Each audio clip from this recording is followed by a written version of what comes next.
हम आयुर्वेदा के रीच पर बात कर रहे हैं कि आयुर्वेदा हर जगह काम कर सकता है, बहुत तेज तरीके से काम कर सकता है।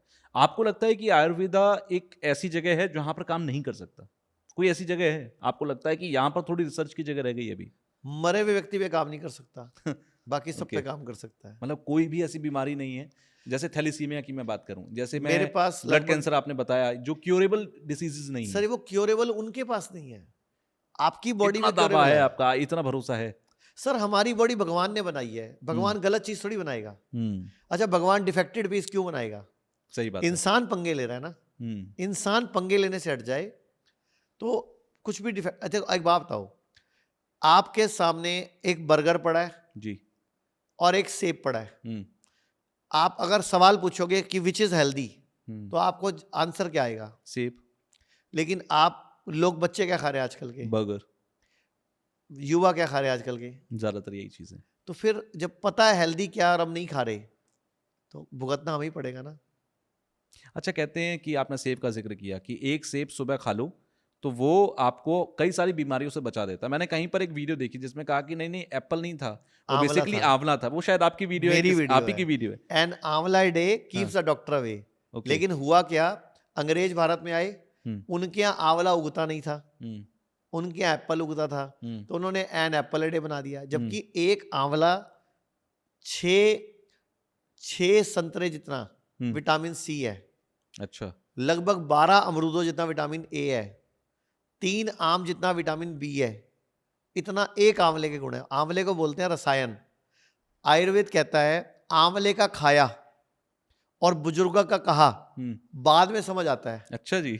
मतलब बुजुर्ग जो कहते हैं ना, हाँ, वो आपको। वो समझ बाद में आएगा। तो जी। आंवले का खाया भी आपको बाद में याद आएगा कि आंवला खाया था तो फायदा हो गया, बच गए, रसायन है वो। आंवले को खाने का कोई तरीका है? क्योंकि आंवला बड़ा अजीब सा टेस्ट का होता है, तो खट्टा होता है। खट्टा होता है, तो सुबह सुबह कोई खाना पसंद नहीं करेगा। कोई आंवले तरीका का है उसका जूस सही पी तरीके लो, से? अच्छा। आंवले का जूस पी लो। नहीं हाँ। तो आंवले को जब सब्जी बनती है घर में, जी। जैसे सब्जी बन रही है, उसी सब्जी में आंवले डाल दो। जिस जिसकी सब्जी जा रही है उसमें एक आंवला दे दो उसको, हम्म। तो वो उसमें ही अपने आप थोड़ा सा पक जाएगा। नहीं तो आंवले का मुरब्बा धो के खा लो। जी। आंवले का पाउडर ले लो, मार्केट से मिल हम्म। जाता है, वो ले लो। आंवला बहुत बड़ा रसायन है और आंवला सबको यूज करना चाहिए। हफ्ते में एटलीस्ट 5 दिन यूज करना चाहिए। गंजापन आजकल की बहुत बड़ी समस्या है लोगों की। ठीक है, बाल उड़ रहे हैं, किसी कोई उसके हेयर पैचेस की तरफ जा रहा है, कोई बिग्स ले रहा है। क्या कोई गंजेपन को रोकने का तरीका है? देखो मेरे खुद के बाल यहाँ से और यहाँ से उड़ रहे हैं, हम्म। तो मैं आज इस पे बोलता ठीक नहीं लगूंगा, क्योंकि मेरे बीच में भी थोड़ा से बाल नहीं है। ये आपकी चॉइस हो सकती है, लेकिन अगर किसी को ठीक भी करना। मैं वही बता रहा हूँ पूरी जी। बात। मैंने अभी 1 हफ्ता पहले, हम्म। मैं आज तक इस गंजेपन पे ध्यान नहीं देता था, जी। मैंने 1 हफ्ता पहले अपनी पूरी वीडियोस बनवाई हैं डेट के साथ। और कल मेरी बालों की सैंपलिंग हुई है। मतलब मेरे बालों का साइज, उसका, उसकी तासीर, उसकी प्रकृति सब चेक हुआ है। जी। मैंने कल रात से ही हम्म। एक विशेष प्रकार का खुद अपनी जड़ी बूटियों से हर्बल ऑयल और एक सीरम बनवाया है। तो 3 से 6 महीने बाद, आज डेट नोट कर लो, ठीक है, आज आज है 30 अगस्त है। 30 अगस्त 2025। ठीक है। आपको बाल उगा के दिखाऊंगा। आप मेरी फोटो चाहे यहाँ लगा देना। जी। मतलब चैलेंज कर रहा हूं मैं। हम्म। मैं ऑयल है मेरे पास, फॉर्मूला है, मैंने कभी यूज नहीं किया था, हम्म। लेकिन अब मुझे लगता है कि हमने 15 पेशेंट पे ट्राई किया था पिछले 4 महीनों में, क्लिनिकल ट्रायल हुआ उसका, जी। उसके रिजल्ट सुपर आए हैं। मैंने अच्छा। कहा फिर भी मैं लॉन्च नहीं करूंगा, या तो किसी हीरो हीरोइन को ले लो लॉन्च कर दो। हाँ। अगर मुझे आना है अपनी कंपनी की तरफ से, तो पहले मैं मेरे उगा के दिखाऊंगा, हम्म। तब मैं लॉन्च करूंगा। नहीं तो आप लॉन्च करोगे किसी और को लेके, लोग कहेंगे अपने तो उगा ले। जैसे जूही चावला की एड आती थी जी। किसी ऑयल को लेके, बिल्कुल। तो लोग बोलते थे अपने पति के तो उगा ले। तो हाँ। मैं वो गलती नहीं करना चाहता, तो मैं आपको उगा के दिखाऊंगा। आज 30 अगस्त 2025 है, 3 से 6 महीने में जमीन आसमान फर्क दिखाऊंगा। अच्छा, मैंने YouTube पर और बाकी जगहों पर, सोशल मीडिया पर एक ट्रेंड देखा कि आप अपनी बॉडी का नेचर पहचानिए। वात पित्त कफ, 3 चीज़ों की बात चलती है वहाँ पर। ये होता है कि सबकी बॉडी का अपना एक नेचर होता है, जी वात है कि पित्त है कि कफ है, और वो पहचानना जरूरी है जी, सबको? सबको पता होना चाहिए कि मेरी प्रकृति क्या है, वातज है, पित्तज है या कफज है, या वातज पित्तज है, वातज कफज है, या पित्तज कफज है। अच्छा। 6 तरह की प्रकृति होती है। ठीक है। एक तो मिक्स प्रकृति होती है, एक सिंगल प्रकृति होती है।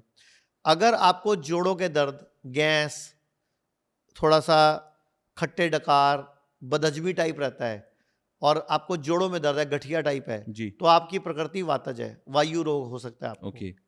अगर आपको लीवर फैटी है, एसिड बहुत बनता है, जलन होती है, पीठ पे, गले में या मुंह पे कभी दाने हो जाते हैं बार बार, या बॉडी में बार बार दाने निकलते हैं, तो आपकी पित्त प्रकृति या पित्तज आपको रोग हो सकते हैं।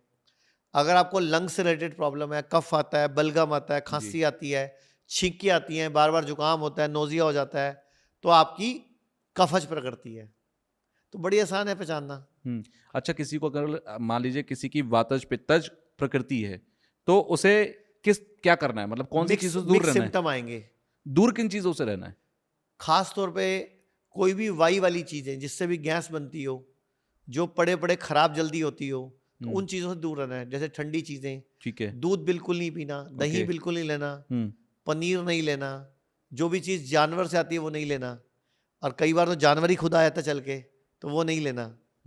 अच्छा, एक पॉडकास्ट हुआ था कुछ समय पहले, तो उन डॉक्टर साहब ने कहा कि जिसका भी लीवर फैटी होगा या लीवर में दिक्कत होगी, उसके गर्दन के आसपास जो होता है वो मस्से आने लग जाते हैं। मस्से, कालापन ये होता है, या चेहरे पे कालापन। और जिसका भी लीवर फैटी होगा ना, उसकी जीभ भी मोटी होगी। अच्छा, आप ना जीभ से बहुत सारी बीमारियां समझ सकते हो। कैसे? जैसे एग्जांपल लेता हूं मैं, अपनी जीभ निकाल के सब शीशे में देखो, अगर जीभ पे नीले रंग की लाइनें बन रही है, नीले रंग की साइडों पे जी लाइनें बन रही है, साइडों से थोड़ा हटके, तो आपके गॉल ब्लैडर में स्टोन बन रहा है, या तो बनना शुरू हो गया या बनने की तैयारी है। अगर आपकी जीभ मोटी है तो आपका लीवर फैटी है। अगर आपकी जीभ के साइडों में ऐसे ऐसे कट है, जीभ की साइडों में ऐसे ऐसे कट है, तो आपको किडनी स्टोन या किडनी में सिस्ट या बॉडी में कहीं सिस्ट होने की संभावना है। अच्छा, तो उम्मीद है कि आपकी बॉडी प्रोन है, जल्दी बन जाएगा। और अपनी बॉडी को जीभ के ऊपर उल्टा रख लो, नीचे से ऐसे उल्टा कर दो, यानी कि ये हिस्सा पीछे चला गया, ये लंग्स वाला हिस्सा आगे आ गया। जीभ को चेक करो कहां पे कट लगा हुआ है जीभ में। जहां कट लगा हुआ है अंदाजा लगाओ कि अगर बॉडी उल्टी है जी, और जीभ जितने साइज में देखो तो यहाँ कौन सा अंग होगा, तो जहां कट होगा वो अंग आपका सप्रेस है, वो अंग आपका सर्विस मांग रहा है। तो ये तो जीभ बड़ा से आइडिया इंटरेस्टिंग लगाता है, बहुत इंटरेस्टिंग है, क्योंकि बॉडी, आप ये बताने की कोशिश कर रहे हो कि आपकी बॉडी ही, जो हम लोग लैब में जाते हैं टेस्ट करते हैं कि भाई मेरा हीमोग्लोबिन कम है कि नहीं है, या बहुत सारे कैंसर के टेस्ट हैं, आपकी बॉडी बताती है, हर एक बीमारी को बताती है। हमारी बॉडी बहुत इंटेलिजेंट है, स्वयं भगवान है, भगवान का अवतार है, हम खुद अवतार हैं, आप भी अवतार हो जी, आप भी भगवान हो, मैं भी भगवान हूं, जो देख रहा है वो भी भगवान है, हम सब में भगवान है और सब भगवान ही है। भगवत गीता में भगवान जी श्री कृष्ण ने साफ कहा है कि जितने भी जीव हैं सब मेरी संतान है। तो संतान किसके जैसी होती है? माँ बाप जैसी। बिल्कुल। तो ऐसे ही ऋग्वेद में भगवान ने बोला, जब मैंने दुनिया बनाई, सृष्टि बनाई, ब्रह्मांड बनाया, सूरज बनाया, चांद बनाया, ग्रह उपग्रह बनाए, पृथ्वी बनाई, वो पृथ्वी पर पहाड़ बनाए, नदियां बनाई, समुद्र बनाए, पेड़ पौधे बनाए, जलचर बनाए, उभयचर बनाए, नभचर बनाए। जलचर मतलब तैरने वाले जीव जी, उभयचर मतलब धरती पे चलने वाले जीव, नभचर मतलब उड़ने वाले जीव। जब मैंने सब बनाए तो मैंने सर्वश्रेष्ठ रचना करी, इंसान। तो जब हमें भगवान सर्वश्रेष्ठ बोल रहा है तो सर्वश्रेष्ठ होंगे ना हम। बिल्कुल। तो हमारी बॉडी में हीलिंग पावर है, हमारी बॉडी अपने आप ही अंदर से ठीक हो सकती है, बस आपको सही डाइट, सही लाइफस्टाइल, सही खाना पीने की जरूरत है। जैसे आपने वो ब्लड कैंसर वाले पेशेंट से बात की थी जी, तो उन्होंने क्या बोला कि हमने क्या चेंज किया? उनका एक चेंज किया, सूरज डूबने के बाद खाना खाना बंद किया। जब भी नाश्ता करना है पहले फ्रूट्स खाने हैं, जब भी लंच और डिनर करना है पहले सैलड खानी है। अगर ये सब करेंगे तो बेनिफिट होता है उसका। आज सुबह मैं आपके साथ बैठा हुआ था, जब मैं आया तो आपने मुझे कहा कि क्या पियोगे, नारियल पानी पियोगे, पानी पियोगे या ग्रीन जूस पियोगे? तो मैंने कहा ग्रीन जूस बड़ा इंटरेस्टिंग लग रहा है सुनने में। तो आपने कहा कि हाँ उसमें ग्रीन वेजीज होती हैं, ये होता है। तो मैंने कहा अच्छा घर में बनाना हो तो क्या हो? तो आपने कहा ये बाहर गार्डन में घास उगी है, इसका जूस बना लो।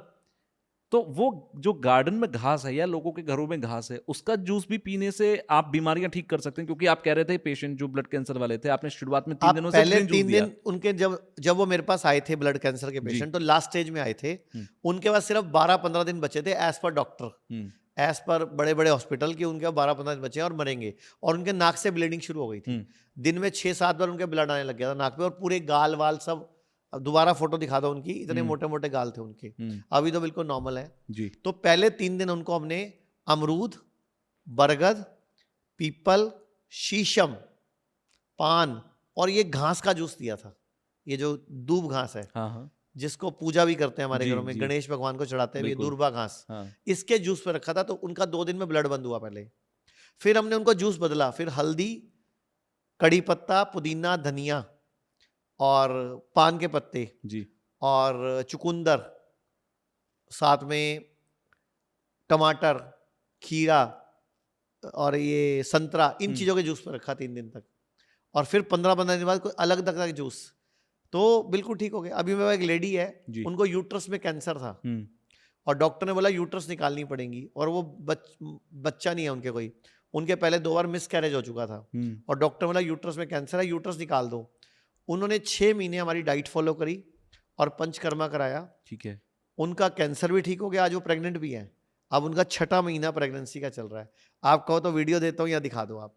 पूरा बताओ, आपको यूट्रस में कितने mm की गांठ थी? फर्स्ट वीक मुझे 7 mm की थी, तो मैंने ध्यान नहीं दिया। जब पेन ज्यादा स्टार्ट हुई तो मैंने सेकंड वीक चेक कराया, 39 mm की। तब मुझे डॉक्टरों ने बोल दिया था कि आप इसकी बायोप्सी करवाओ। बहुत ज्यादा स्वेलिंग थी, बहुत पेन थी मेरे, बहुत ज्यादा सीवियर वाली पेन थी। वहां जाके मेरा सारा खत्म हो गया। 3 दिन थकी रहती थी, सोई रहती थी, और मेरा BP 35 पे रहता था। 35, 39 वेरी लो। अब कुछ नहीं है, जैसे मैं धूप चढ़ी हुई बैठी हूँ, मैं नहीं बैठ सकती थी, अब मैं फुल एनर्जेटिक हूँ। मेरे को विश्वास था, मैं 3 दिन में ठीक होके आई हूँ। लग रहा था कि अंदर से बाल्टी निकल रही है कुछ। और उसी दिन वो पूरा कचरा निकल गया। कितने बजे निकला सुबह? सुबह 5 बजे। सुबह 5 बजे वो पूरा का पूरा जो मांस का लोथड़ा था, लोथा बाहर, वो पूरा का पूरा सारा कचरा वजाइना के रास्ते से बाहर आ गया। बिल्कुल, ये हमने दिखाया भी, और इंस्पायर भी होते हैं लोग ऐसे केसेस को देखकर। बहुत सारे लोगों के लाइफ में प्रॉब्लम है। अगर मैं अपने आसपास के लोगों को ही गिनूं तो उंगलियों पे मैं बता सकता हूं किसको ये प्रॉब्लम है, इसको ये प्रॉब्लम है। आपको, आप बता रहे थे कि आपके पापा की भी जी कैंसर से नहीं हुई, बायोप्सी के साइड इफेक्ट से हुई। अगर आप बायोप्सी नहीं कराते तो कैंसर फैलता नहीं। आप बोलो तो मैं कुछ फोटोज दिखा सकता हूँ आपको। जी बिल्कुल, प्लीज। अपने पास कुछ फोटोज हैं, वो दिखा सकता हूँ मैं। ये आप स्क्रीन पे दिखा देना। बिल्कुल, मैं लोगों को इसके स्क्रीनशॉट्स दिखाऊंगा। जैसे अब ये लेडी है, नई नई शादी हुई इनकी जी, इनकी नई नई शादी हुई, तो इनको डॉक्टर ने बोला, इनके दांत में दर्द हुआ, इन्होंने थोड़े दिन एंटीबायोटिक लिया, दर्द ठीक नहीं हुआ, डॉक्टर ने बोला बायोप्सी कर देते हैं, तो इन्होंने बायोप्सी करा ली। अब बायोप्सी के बाद जो इनकी हालत है वो ये है। ओहो, अब इनकी जिंदगी नर्क बन चुकी है। अब डॉक्टर बोल रहे हैं पूरा जबड़ा कटेगा, ये पूरा नीचे वाला होंठ कटेगा, यहाँ पे नया मांस थाइस से लगाऊंगा। अरे भाई, नई नई शादी जिंदगी नर्क बना दी। अच्छा, क्यों बनी? बायोप्सी की वजह से। बायोप्सी की वजह से। अब मैं आपको 1-2 पेशेंट और दिखा देता हूँ। अब ये एक भैया हैं, मुस्लिम हैं, इनके नाक के पास एक दाना है, देखो ध्यान से जी, ये देखो ना। ये बेटा फोटो अलग से स्क्रीन पे दिखा देना। बिल्कुल। तो ये दाना है। अब डॉक्टर के कहने पे इन्होंने बायोप्सी करा ली। अब इनकी जिंदगी नर्क बन गई कि नहीं बन गई, देखो जरा। अब ये इनका कोई कीमो नहीं हुआ, कोई रेडिएशन नहीं हुआ, कोई सर्जरी नहीं हुई, अभी इलाज शुरू ही नहीं हुआ, सिर्फ बायोप्सी से ये बेड़ा गर्क हो गया।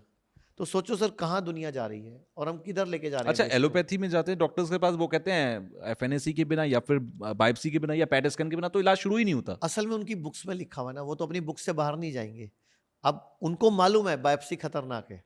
अच्छा, सब पेशेंट के साथ होता भी नहीं है, लगभग 30, 40, 50% पेशेंट के साथ होता है। लेकिन उनके जो MCI के प्रोटोकॉल है उसमें लिखा हुआ है ना, अगर उन्होंने बिना बायोप्सी के या बिना पेट स्कैन कराए इलाज कर दिया जी, और कल को आप कोर्ट चले गए, तो जज तो उनकी डिग्री खराब कर देगा ना, जज तो उन पे फाइन लगा देगा, क्योंकि उन्होंने बुक्स को फॉलो नहीं करा। बिल्कुल। तो इसीलिए मैं बोलता हूँ आयुर्वेद में आ जाओ, नेचुरोपैथी में आ जाओ, डाइट ठीक कर लो। अब ये पेशेंट है, इन्होंने कोई इलाज नहीं कराया, अभी सिर्फ बायोप्सी कराई है। ओहो। अब ये पेशेंट है, इनका कोई इलाज नहीं हुआ, अभी तक सिर्फ बायोप्सी हुई है। अब देखो, बायोप्सी से ही हालत खराब हो गई है, और ऐसे मेरे पास सैकड़ों हैं। अब कोई ऐसा पेशेंट आपके पास आया कैंसर का, बिल्कुल आखिरी स्टेज पर हो, आखिरी दिन गिन रहा और ठीक हो गया? एक सर, आप बोलो कितने चाहिए आप? आपके सामने ब्लड प्रेशर, कैंसर का पेशेंट है। हाँ। अभी मैं आपको एक और दिखाता हूँ। ये देखो, आंख में ट्यूमर है। ओके। 65 ईयर एज है, और ये मुंह गल गया इनका, और डॉक्टर ने बोला ले जाओ, बचेंगे नहीं, कीमो रेडिएशन सब कर चुके थे, उसके बावजूद आंख का ट्यूमर बढ़ता जा रहा था। 1.5 महीने से इन्होंने आंख नहीं झपकी थी अपनी, और आप देखो सिर्फ 15 दिन हुए हमारे यहाँ, और इनका ये रिजल्ट है, only in 15 days. Very surprising. ये बहुत बहुत सरप्राइजिंग है, बहुत ही। फिर भी मैं ये सोचता हूँ कि लोगों को आयुर्वेदा पे यकीन कम होता है। सर, धीरे धीरे लोग बदल रहे हैं। अब उनको लग रहा है घर वो जैसे कहावत है ना, घर की मुर्गी दाल बराबर। बिल्कुल। मतलब घर में मुर्गी भी हो तो दाल के बराबर लगती है। बिल्कुल सही बात है। तो ऐसे ही घर का है ना आयुर्वेद, इसकी वैल्यू नहीं है। अच्छा, हरिद्वार में लोग रहते हैं जी, तो वो गंगा कम नहाते हैं, जबकि कलकत्ता वाला, बंगाल वाला, कोई बेंगलोर वाला, जिंदगी में एक बार आ जाते हैं तो माथा टेकते हैं, हरिद्वार जाके नहा लेता है, क्योंकि उसके लिए गंगा की वैल्यू है। वो स्पेशल पूजा के हिसाब से गया। लेकिन जो हरिद्वार में रह रहा है उसको गंगा में प्रदूषण नजर आता है। ऐसे ही आयुर्वेद हमारे घर का था जी हम उसकी वैल्यू नहीं कर रहे। अब जैसे भारतीय गाय, हम बोलते हैं गाय का दूध अमृत है, जी तो भारतीय गाय का दूध अमृत है, हम्म भैंस का नहीं है, जर्सी गाय का नहीं है, एचएफ का नहीं है, अमेरिकन गाय का नहीं है। आप उनका दूध पी रहे हो, क्योंकि भारतीय गाय तो बहुत कम है भारत में। मैं कई बार बोलता हूं अगर दूध पीना हो तो क्या करना है, मैं बोलता हूँ 5 शर्तें दूध पी सकते हैं। नंबर 1, जिस गाय की पीठ पे कुब्बड़ हो, हाँ यानी कि देसी गाय, भारतीय गाय होनी चाहिए। नंबर 2, रोज 3 से 5 किलोमीटर गाय दूध जंगल में चरने जाती हो। नंबर 2। नंबर 3, उस गाय के बच्चे नेचुरल पैदा होते हो, आर्टिफिशियल इंसेमिनेशन से नहीं होते हो। ओके नंबर 4, गाय को टीके ना लगते हो, हम्म कोई भी एंटीबायोटिक, एंटीवायरल या ग्रोथ हार्मोन या दूध बढ़ाने का टीका, ये सब जी। ना लगता हो। नंबर 5, गाय जो चारा खाती है उसमें जी। स्प्रे ना हो। तो गाय का दूध अमृत है। और नहीं है तो फिर पीना क्यों है? नारियल का दूध पियो, बादाम का दूध पियो, मूंगफली का दूध पियो। और भैंस का तो वैसे भी नहीं पीना चाहिए। और एक कहावत है, गाय हमारी माता है, अकल बड़ी के भैंस गई भैंस, पानी में काला अक्षर भैंस बराबर, जिसकी लाठी, उसकी भैंस भैंस के आगे बीन बजाना। अच्छा सारी कहावतें भैंस पे क्यों है, गाय पे एक ही है माँ।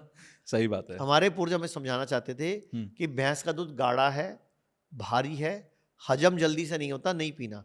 पुराने टाइम पे भी लोग भैंस का दूध पीते थे, लेकिन कौन? जो कुश्ती लड़ते थे, जो युद्ध में लड़ने जाते थे, जो एक्सरसाइज बहुत करते थे, जो खेतों में बहुत ज्यादा काम करते थे, जी। सिर्फ वो लोग भैंस का दूध पीते थे।